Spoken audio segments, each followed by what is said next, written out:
The Frog Prince. Once there was a young princess who, when she grew tired of beating her head against the male power structure at her castle, would relax by walking into the woods and sitting beside a small pond. There she would amuse herself by tossing her favorite golden ball up and down and pondering the role of the eco-feminist warrior in her era.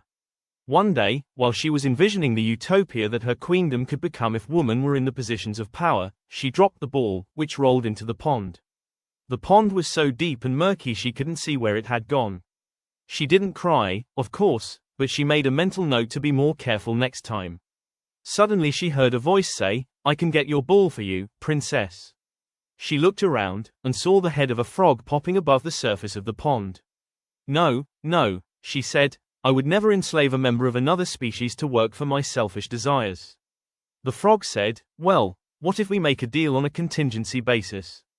I'll get your ball for you if you do me a favor in return." The princess gladly agreed to this most equitable arrangement. The frog dived under the water and soon emerged with the golden ball in his mouth. He spit the ball on the shore and said, "Now that I've done you a favor, I'd like to explore your views on physical attraction between the species." The princess couldn't imagine what the frog was talking about. The frog continued, "You see, I am not really a frog at all. I'm really a man, but an evil sorcerer has cast a spell on me. While my frog form is no better or worse, only different, than my human form, I would so much like to be among people again.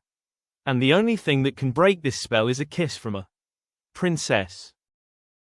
The princess thought for a moment about whether sexual harassment could take place between species, but her heart went out to the frog for his predicament.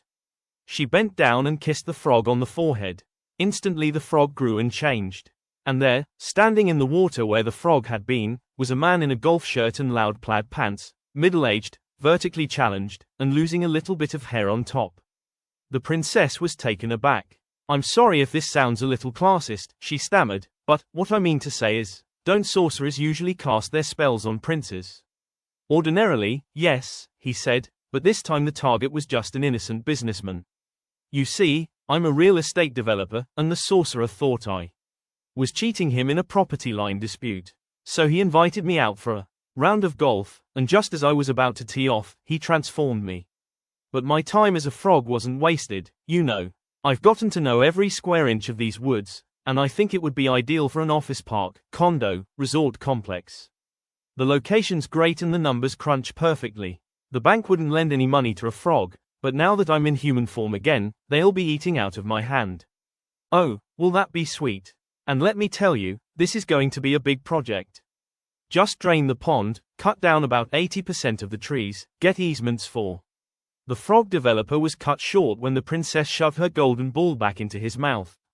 She then pushed him back underwater and held him there until he stopped thrashing. As she walked back to the castle, she marveled at the number of good deeds that a person could do in just one morning. And while someone might have noticed that the frog was gone, no one ever missed the real estate developer.